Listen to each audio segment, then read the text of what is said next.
अस्सलाम वालेकुम and welcome to accounting academy. आज हम चैप्टर नंबर 2 करेंगे, classification of accounts and accounting equation का क्वेश्चन नंबर 8। तो चलें अपनी वीडियो को स्टार्ट करते हैं।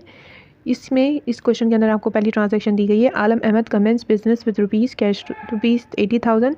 आलम अहमद ने अपना बिजनेस स्टार्ट किया है 80,000 से। इसमें दो चीज़ें बढ़ रही हैं, एक कैश और एक ओनर्स इक्विटी। ठीक है, तो आप यहाँ पर क्या लिखोगे? कैश। कैश आपका एसेट है, इसलिए आपने यहाँ पे एसेट में टाइटल डाला और यहाँ पे आपने आलम कैपिटल लिखा।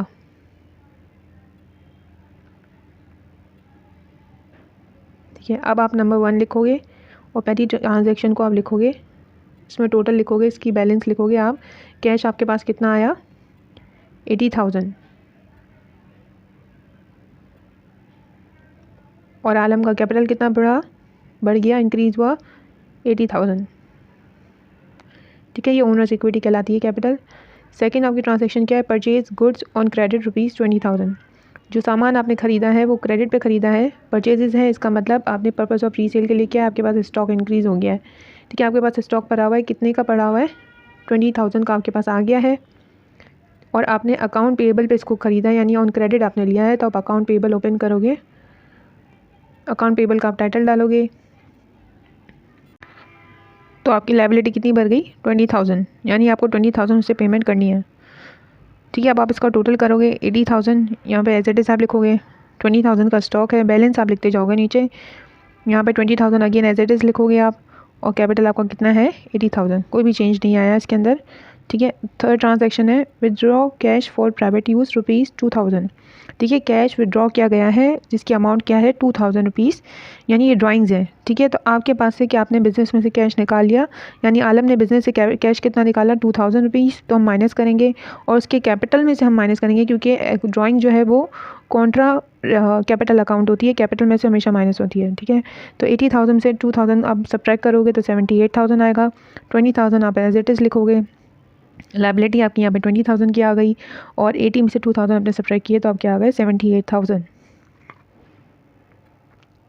अब फोर्थ आपकी है goods costing rupees 15,000 are sold for rupees 20,000 on account. आपने सेल्स किए हैं, सेल्स आपने क्रेडिट पे किए हैं। ठीक है, तो उसकी जो आपने बेचा, आपने अपना स्टॉक गया ना आपके पास से, तो कितना गया? 15,000 का स्टॉक गया, जिसकी कॉस्ट प्राइस क्या थी? 15,000। उस स्टॉक की कॉस्ट प्राइस क्या थी? 15,000 थी। अब आपने रिसीव कितने करने हैं? उस बंदे से आपने लेने हैं, तो आप अकाउंट रिसीवेबल ओपन करोगे, क्योंकि आपको उससे रिसीव करने हैं। आपको कितने रिसीव करने हैं? 20,000 रिसीव करने हैं, तो आपने यहाँ पे क्या लिखा? 20,000। और आपके अर्निंग कितनी हुई? प्रॉफिट आपको कितना हुआ? 5,000 का। आपने डायरेक्ट प्रॉफिट किधर डाल दिया? कैपिटल में डाल दिया। अब आप बैलेंस लिखोगे, 78,000 कैश का बैलेंस है, और आप सब्ट्रैक्ट करोगे 20,000 में से 15,000, तो आपके पास क्या आएगा? 5,000। 20,000 का आपका अकाउंट रिसीवेबल है, आपने रिसीव करने हैं, और ये आप सब्ट्रैक्ट करोगे 78 और 5,000 को ऐड करोगे तो आपके पास क्या आ जाएगा? 83,000, और 20,000 आपका अकाउंट पेएबल है। ठीक है, अब फिफ्थ में क्या हुआ है? Purchase furniture rupees 1,500। इसमें बंदे का नाम मेंशन नहीं किया गया, इसका मतलब ये क्रेडिट ट्रांजैक्शन नहीं है। अगर किसी का नाम मेंशन होता है, मैंने आपको बताया था, तभी वो क्रेडिट ट्रांजैक्शन होगी, अदरवाइज़ वो नहीं होगी। ठीक है, और ये परचेज फर्नीचर लिखा हुआ है, ठीक है, not for the purpose of resale, तो इसलिए फर्नीचर का ही टाइटल जाएगा। हम इसको मर्चेंडाइज में इसमें या परचेज इसमें नहीं डालेंगे। क्यों नहीं डालेंगे? क्योंकि यहाँ पे for the purpose of resale नहीं है। तो 1,500 हमने फर्नीचर का अकाउंट लिया, ये हमारा एसेट हो गया, और हमारे पास से क्या चला गया? हम इसको कैश ट्रांजैक्शन कंसिडर करेंगे, और 1,500 हम कैश में से सब्ट्रैक्ट करेंगे। 78,000 में से आप 1,500 सब्ट्रैक्ट करोगे तो आपके पास आएगा 76,500। 5,000 का आपका यहाँ पे बैलेंस आएगा स्टॉक का। ठीक है, और 20,000 आपकी क्या है? अकाउंट रिसीवेबल है। 1,500 का आपका फर्नीचर है, 20,000 आपका अकाउंट पेएबल है, और कैपिटल आपका कितना है? 83,000। अब अकाउंटिंग इक्वेशन क्या है आपके पास? एसेट्स किसके बराबर होने चाहिए?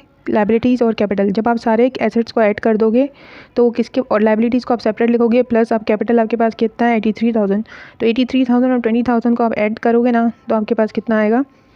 1,03,000 आ जाएगा। ठीक है, तो एसेट्स कितने हुए आपके टोटल? 1,03,000। जब आप सारे एसेट्स को ऐड करोगे, लाइक कैश, फर्नीचर, स्टॉक और अकाउंट रिसीवेबल का जो बैलेंस है उसको आप ऐड कर देना, तो आपके पास 1,03,000 आ जाएगा। और किसके बराबर होगा? लायबिलिटीज़ आपकी 20,000 की बैलेंस दिखा रही है, और कैपिटल आपका 83,000 दिखा रहा है। तो 20,000 और 83,000 को आप ऐड करोगे तो क्या आएगा? 1,03,000 ही आएगा। इसका मतलब आपका आंसर सही है। होप आपको अच्छे से समझ आया होगा। अगर आपको वीडियो अच्छी लगती है तो कहीं लाइक करिए, शेयर करें और सब्सक्राइब करना मत भूलिएगा। ओके, अल्लाह हाफ़िज़।